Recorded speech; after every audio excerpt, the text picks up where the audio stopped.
Y'a jamais de pénurie. J'fume le H de mon ceinturon. Tout est noir dans mon écurie. Sur la tête de mon âme avec Centurion. Je les baise mais pas sans leurs talons. On passe le mot à Cendrillon.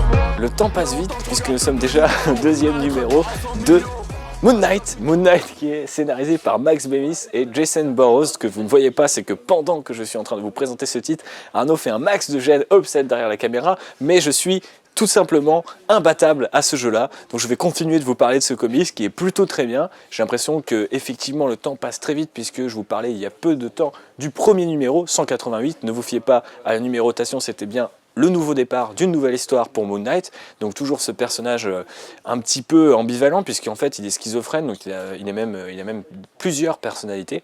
Et en fait ça va être assez bien montré par le scénariste et le dessinateur en ce numéro, puisque les différentes personnalités vont se succéder. Il va passer de l'une à l'autre juste en bougeant son masque, etc. Des petites trouvailles qu'on avait déjà vues, notamment chez le Moon Knight de Lemire, si je dis pas de bêtises, et celui d'Ellis. Mais en fait, ce qui est assez amusant, c'est que le scénariste va jouer avec la continuité récente du personnage en utilisant tout ce qui s'est passé dans les mini-séries précédentes pour en faire des personnalités à part entière du héros. Et donc, on va le voir enquêter sur une sorte de méchant qui le mène vers un deuxième méchant. Quand je vous avais parlé du premier numéro, j'imaginais que ce méchant était peut-être l'une de ses personnalités. Le doute subsiste toujours, même si je pense qu'ils n'oseront pas aller dans cette direction et qu'ils resteront plus dans un affrontement assez, on va dire, classique entre le héros et le vilain.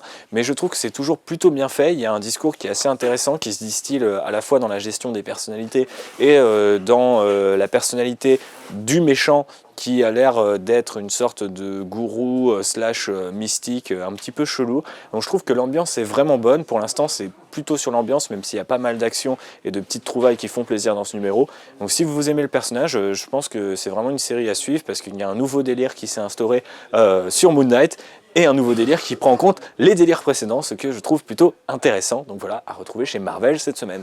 Mon coup de cœur comics cette semaine, c'est Sword of Ages de Gabriel Rodriguez. Pour ceux qui ne connaissent pas Gabriel Rodriguez, c'est le co-créateur de la série Lock and Key avec Joe Hill, le fils de Stephen King, qui va bientôt être adapté sur Hulu en série télé.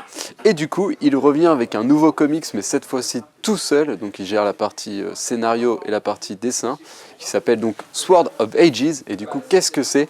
C'est une réécriture un peu moderne et un peu rétro-futuriste, donc c'est un peu conceptuel, de la légende arthurienne, puisque là on peut voir sur la couverture l'héroïne qui s'appelle Avalon, et qui est lâchée sur une planète par ses parents, qui viennent d'un vaisseau qui s'appelle le Pendragon, donc vous verrez la référence. Et en fait, du coup, elle va avoir un destin un peu hors norme, elle va être élevée par des tigres. Et ce premier numéro est vachement convaincant parce que déjà c'est beau. Quand je disais que c'était un peu rétro-futuriste, c'est que ça va puiser dans plusieurs, du coup dans la légende arthurienne comme inspiration, mais aussi dans tout ce qui a été fait en SF ces dernières années et tout. Il y a un petit peu de patte. Il y a un petit peu de patte Robocop, il y a un petit peu de patte Mad Max parfois, il y a un petit peu de Planète des Singes et tout. Et ce qui fait que ça fait un univers visuel qui est vachement intriguant. Et en plus, le scénario est lui aussi super intriguant puisqu'on nous place cette héroïne un peu dans un monde du coup qu'on ne connaît pas. Et elle va visiblement avoir un destin hors norme. Et du coup, on la retrouve avec Merlin. Donc Merlin, le fameux Merlin qui est cette fois-ci une réincarnation un petit peu chamanique, chelou, parce qu'il est un peu unique sur la planète. Il se balade en grosse moto. C'est un peu cool. Et en fait, du coup, ce numéro 1 est vachement introductif. Il laisse plein de pistes par-ci par-là. Il est quand même encore un peu cryptique parce qu'on ne connaît pas trop les tenants et les aboutissants de l'histoire. Mais j'ai quand même été super transporté par ce numéro 1 qui est vachement convaincant, qui donne envie en fait de découvrir la suite et de découvrir comment est-ce qu'il va réinterpréter cette histoire, mais aussi comment est-ce qu'il va s'en détacher, puisque clairement déjà là on peut voir quelques différences ici et là. Et franchement, rien que pour la densité visuelle et en termes d'écriture, je vous le conseille, c'est un double pouce. Tac! Mon coup de cœur cette semaine, c'est Batman Annual 2, mais le rédacteur en chef de Comics Blog n'a pas voulu que j'en parle et il se l'est approprié. Donc j'ai dû me rabattre sur quelque chose d'autre. Et heureusement, il y a un très bon titre qui sortait chez Image cette semaine, c'était Kill Be Killed numéro 14. Alors Kill Be Killed, j'ai pas encore eu la chance de vous en parler, mais c'est la série de Ed Brubaker et de Sean Phillips qui sort actuellement. Ce duo, vous le connaissez sûrement pour des séries comme Criminal ou The Fade Out. C'est vraiment les deux meilleurs, je pense, pour faire du polar en comics à l'heure actuelle. Et Kill Be Killed, donc c'est un polar, et ça nous raconte en fait l'histoire de Dylan, qui est un jeune homme qui a pas mal de petits problèmes psychologiques, il prend des médicaments parce qu'il se sent pas très bien, il y a des moments où il se sent vraiment très déprimé et il va même attenter à sa vie. Au moment où il tente de se suicider, il y a un démon qui va lui apparaître et ce démon va lui proposer un marché en lui disant bah, tu vas survivre, mais par contre il va falloir que tu tues une personne tous les mois. Donc Dylan accepte ce marché et il se retrouve à devoir tuer une personne par mois. Et vu qu'il n'a pas trop envie de s'attaquer à des honnêtes gens, il va se lancer dans une carrière de vigilante. Et au fur et à mesure, il va partir dans une quête, finir même par se battre contre la mafia russe. Et ce numéro-là, en fait, amène la conclusion de cet arc et comment il va finir sa lutte contre la mafia. C'est un comics qui est très dur psychologiquement parce que le personnage, il a vraiment énormément de problèmes et même tout son entourage, c'est que des gens qui ont été un peu brisés par la vie. Donc c'est pas une lecture que je conseillerais à tout le monde, mais si vous aimez les travaux de Brubaker et de Phillips, vraiment jetez-vous dessus, c'est très bien. On en est du coup à 2 TP en VO, le 3e devrait sortir bientôt, et ça sera édité en français chez Delcourt au mois de janvier. Donc je vous recommande vraiment Killer Be Killed. On me reproche souvent de parler beaucoup d'indés, alors aujourd'hui je vais faire une petite entorse à ma règle et je vais vous parler de Batman Annual 2.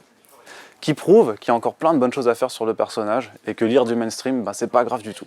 Batman Annual 2, c'est de Tom King, le scénariste actuel de la série chez DC Comics depuis le relaunch Rebirth, et c'est un peu l'achievement de ce que l'auteur a réussi à construire sur la relation entre Bruce Wayne et Selina Kyle depuis le diptyque Batman 1516 qu'il avait fait en janvier avec Mitch Gerads.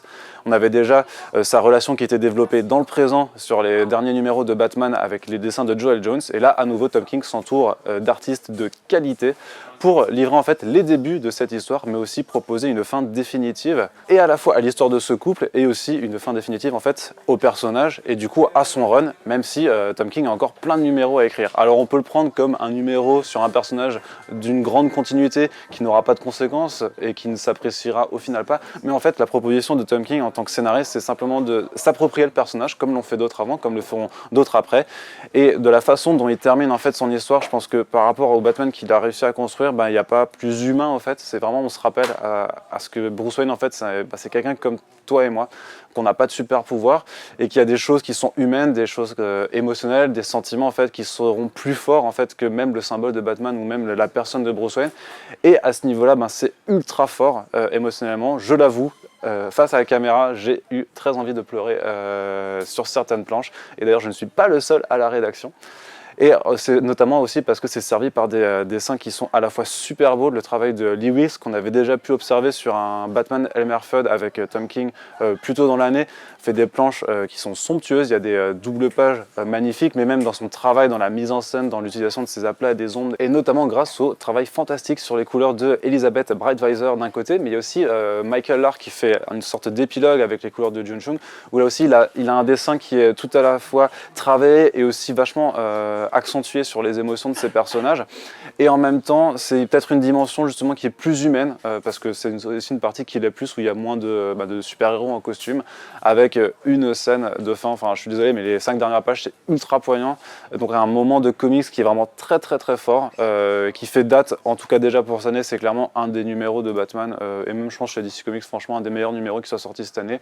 J'espère que ça va rester un petit peu plus dans les annales, parce que c'est quand même assez rare de voir justement dans le mainstream des numéros comme ça, sur un personnage qu'on voit toutes les sauces, on en lit des histoires toutes les semaines presque, de voir quelque chose d'aussi fort et qui peut se lire je pense du coup à travers les âges. Si je pense dans 15 ans on vous demande c'est quoi la relation à Batman Catwoman, on vous dira check Batman Annual 2, c'est là qu'il faut aller lire ce truc.